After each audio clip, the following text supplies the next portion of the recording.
kituufu Grafton to polisi yakujinjalo bamuwadde ttamu endeyo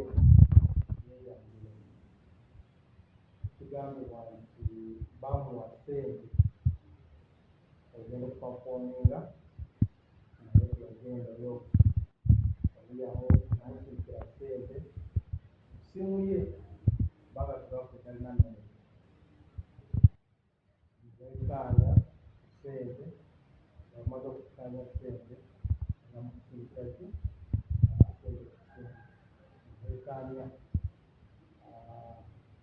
oli Grafton yakola n'okukola kalango maze okukola akalango ne bateekayo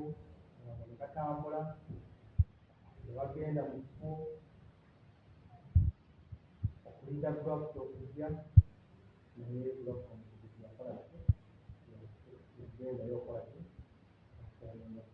alimu abantu Grafton yamulyako ssente ze kujukuju nakutukirira naffe tugamba nedda mumaze okuwulira sayizi zano naffe kati nze Grafton mutugajje kati twamuyise nga 29 omwezi guno omwaka guno tuze tubinjalo yeyanjule yenyumire oba ayinza okutuula olunaku olwo tenabakutuuka ayinza okutuula ne bano bateeka bakoze okusobola ate amakuba kodera ensonga tetulina